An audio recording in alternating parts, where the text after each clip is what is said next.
नमस्कार, रेखास कुकिंगमध्ये आपले खूप खूप स्वागत आहे. आज आपण छान अशी मुगाची डाळ टाकून मेथीची भाजी बनवणार आहोत. खूपच कमी वेळात बनणारी आपली मेथीची भाजी आहे आणि खूपच छान लागते. तर ती कशी बनवायची तर चला बघूया.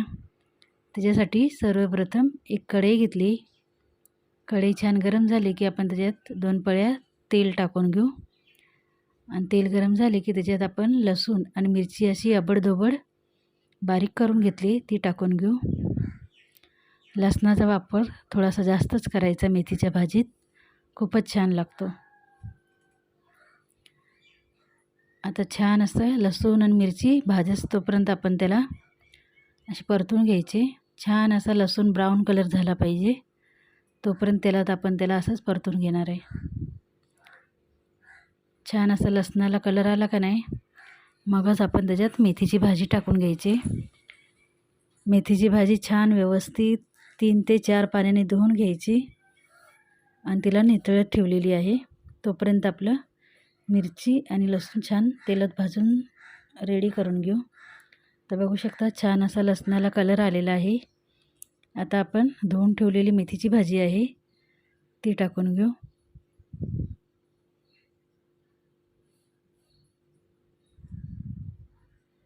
सर्व भाजी टाकून नंतरच आपण त्याला हलवणार आहेत. आता वर खाली करून घेऊ भाजी. मेथीची भाजी कितीही बनवली तर खूपच सर्वांना आवडते. तर आपण 2 पेंड्या मोठ्या घेतल्या होत्या, तर त्याची निवडून एवढीच भाजी झाली बघू शकता. तर छान वर खाली करून घेऊ. छान अशी मेथीची भाजी एकजीव करून घेऊ आपण. तेलात थोडीशी परतून घ्यायची. तर बघू शकता किती होती मेथीची भाजी आणि एकदा दोनदा उलट सुलट केली तर केवढी झाली. आता आपण त्याच्यात मुगाची डाळ आहे ती टाकून घेऊ. 4 छोटे चमचे मुगाची डाळ भिजत घातली होती. जास्त उशीर भिजत नाही घालायची, 5 ते 10 मिनटं भिजवली तरी चालते. आता तिला व्यवस्थित मिक्स करून घेऊ. मुगाची डाळ घालून भाजी खूप छान लागते, एकदा नक्की करून बघा. आता ही व्यवस्थित त्याला आपण मिक्स करून घेऊ. मुगाची डाळ, मेथीची भाजी छान असं मिक्स झालेली आहे.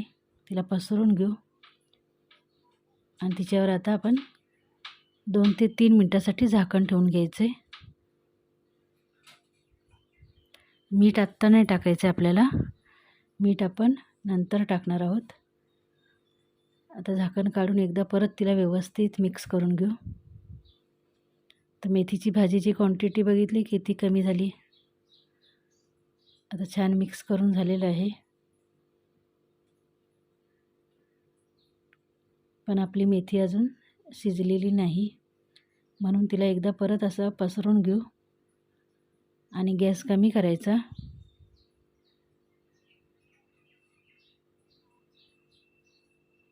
त्याच्यात आपण चवीनुसार मीठ टाकून घेऊ.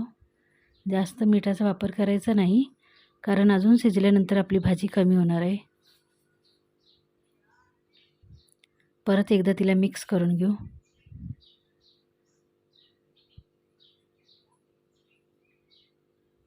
छान अशी मिक्स झालेली आहे.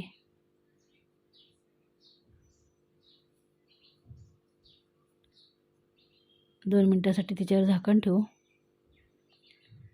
आता 2 मिनटं झाले, झाकण काढलेलं आहे. तर बघू शकता पाणी किती सुटलेलं आहे भाजीला आणि भाजीसुद्धा किती कमी झालेली आहे. आता गॅस फास्ट करायचा आणि पाणी सुकस्तोपर्यंत तसंच हलवून घ्यायचं. तर छान असं आपलं पाणी सुकून गेलेलं आहे. आता भाजीसुद्धा छान अशी कोरडी झालेली आहे. तर छान अशी आपली झणझणीत अशी मेथीची भाजी रेडी झालेली आहे. तिला आपण ज्वारीची भाकरी, बाजरीची भाकरी, चपाती सोबत खाल्ली तरी खूपच छान लागते. तर एकदा नक्की करून बघा. खूपच कमी वेळात अशी बनणारी आपली डिश आहे. आणि खूपच चवीला छान असते. तरी आपल्याला एकदा नक्की करून बघा घरी आणि आवडल्यास कमेंट करायला विसरू नका की कशी झाली होती मेथीची भाजी. धन्यवाद.